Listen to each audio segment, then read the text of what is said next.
Boa noite, irmãos, boa noite, irmãs. Estamos na hora do culto, mas infelizmente não estamos em culto ainda.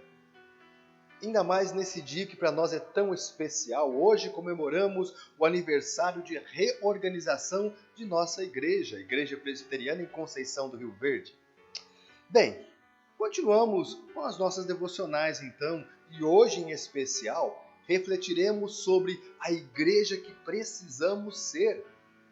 Inicio relembrando você o que lemos em 1 Coríntios, capítulo 12, verso 27, que diz assim: Ora, vós sois corpo de Cristo, e individualmente membros deste corpo.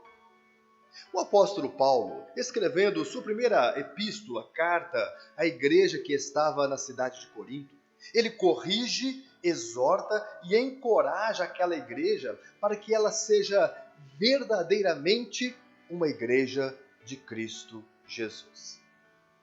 Então, ele alerta para o fato das divisões internas que existiam naquela igreja, capítulo 1 ao capítulo 4.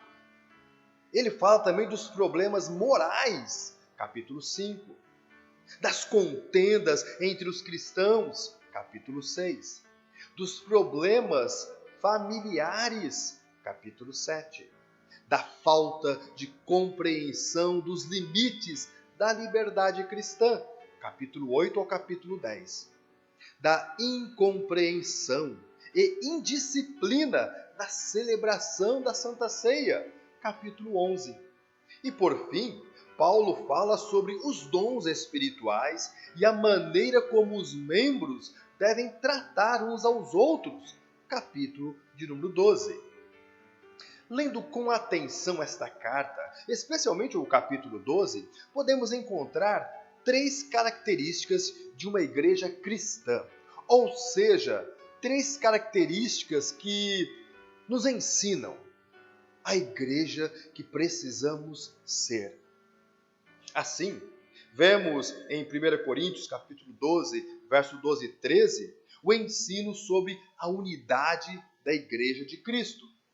Diz esse texto: Porque assim como o corpo é um e tem muitos membros, e todos os membros, sendo muitos, constituem um só corpo, assim também, com respeito a Cristo. Pois em um só Espírito todos nós fomos batizados em um corpo, quer judeus, quer gregos, quer escravos, quer livres, e a todos nós foi dado beber de um só Espírito. Assim, como o corpo humano é um e tem muitos membros, a igreja de Cristo também o é. Daí algumas verdades. Os membros, embora sejam muitos e diferentes, fazem parte de um só corpo. Os membros do corpo cooperam uns com os outros, em vez de guerrear uns com os outros. Os membros protegem uns aos outros, em vez de ferir uns aos outros.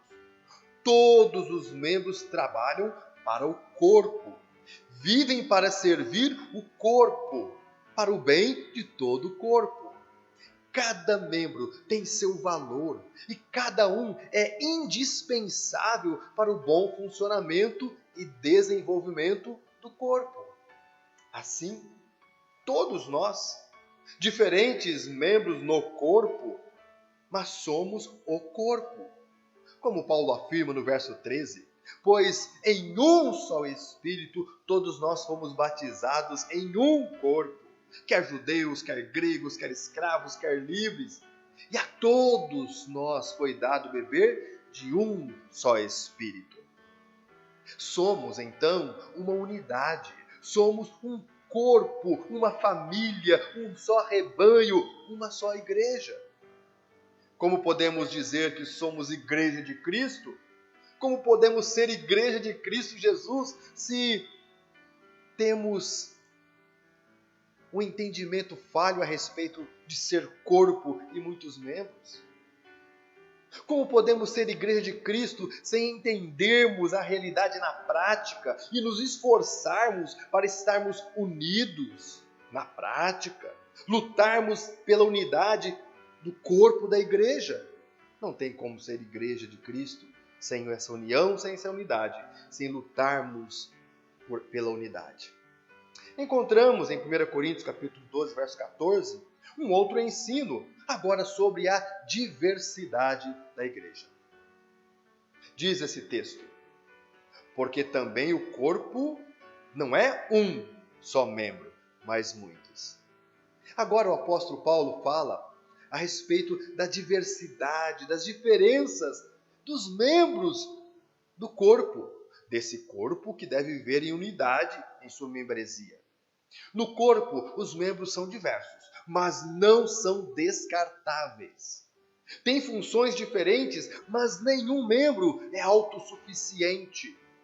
Os membros, embora diferentes, não vivem para si mesmos. Vivem para servir uns aos outros e trabalhar para o bem do corpo todo. Nessa diversidade, encontramos dois perigos que devem ser evitados e Paulo nos alerta.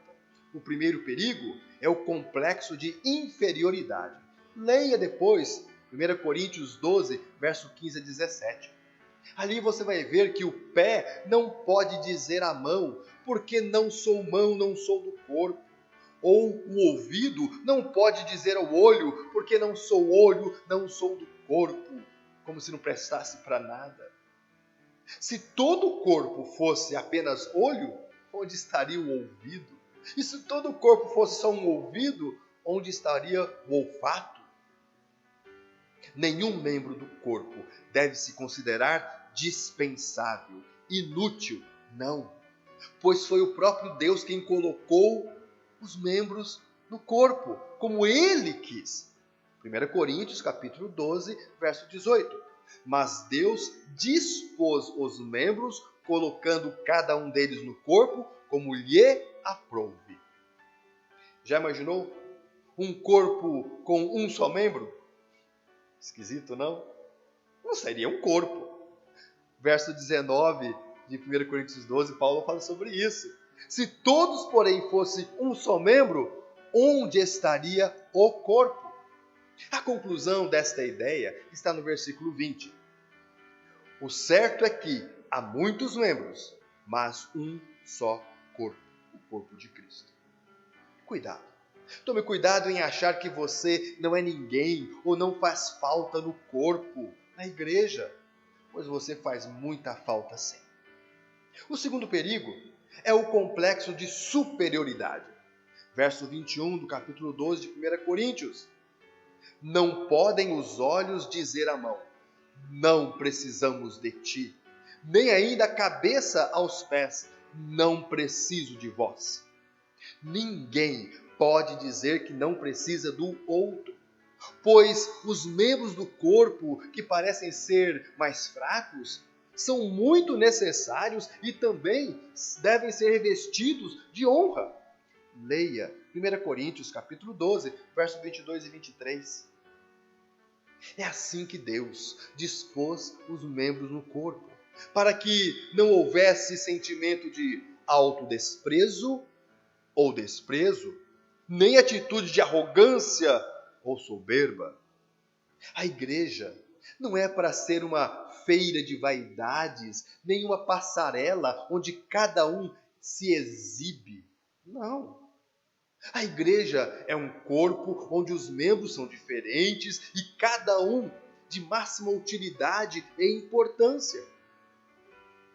Como podemos dizer que somos igreja de Cristo? Como podemos ser igreja de Cristo Jesus se não considerarmos que é exatamente porque somos diferentes é que somos melhores e mais eficientes? Na nossa diferença, ajudando uns aos outros em amor, crescemos, como diz Efésios capítulo 4, verso 16, a parte B, segundo a justa cooperação de cada parte, realiza o seu próprio crescimento. E por favor, não cobre, não exija de seu irmão, de sua irmã em Cristo, que ele ou ela seja ou faça como você é, ou como você faz. Somos diferentes. E, finalmente, encontramos em 1 Coríntios, capítulo 12, verso 25 e 26, o ensino sobre a mutualidade da igreja. Assim diz o texto: para que não haja divisão no corpo, pelo contrário, cooperem os membros de igual cuidado, em favor uns dos outros, de maneira que, se um membro sofre, todos sofrem com ele. E se um deles é honrado, com ele todos se regozijam. Nossas diferenças como membros do corpo não devem estimular a divisão da igreja, mas sim a mútua cooperação. Devemos cooperar uns com os outros, em vez de lutar uns contra os outros. Devemos proteger uns aos outros, em vez de ferir uns aos outros. A dor de um membro deve ser a dor de todos os membros. Ao mesmo tempo, as alegrias de um membro devem ser a celebração dos outros membros. Assim, devemos nos alegrar com os que se alegram e chorar com os que choram. Romanos capítulo 12, verso 15. Paulo é muito enfático quando ele diz: de maneira que se um membro sofre, todos sofrem com ele. E se um membro é honrado, com ele todos se regozijam. 1 Coríntios 12, 26. Pense nisso. No que você tem colaborado com a unidade, com a diversidade e com a mutualidade de sua igreja? Afinal, igreja que precisamos ser é a igreja que honra Jesus Cristo, o cabeça do corpo. Uma igreja que observa os mandamentos e os ensinos de Cristo Jesus. Isso a favor do corpo que é dele. Igreja que tem o devido cuidado de uns com os outros. Membro cuidando de membro. E isso é para a glória de Deus. Para que a igreja de Cristo cresça, se fortaleça e para que Deus Pai seja glorificado no corpo do Filho, a igreja de Cristo. Termino então fazendo esta oração baseada na canção de Carlos Sider, que diz assim: vem, derrama paz, vem, derrama bênçãos sobre este povo que se chama povo teu. Dá-nos teu amor, dá-nos tua força, para que tentações não venham a nos desviar. E a glória seja dada a ti, pelo que tens feito, pelo que tens sido, pelo que farás em nós.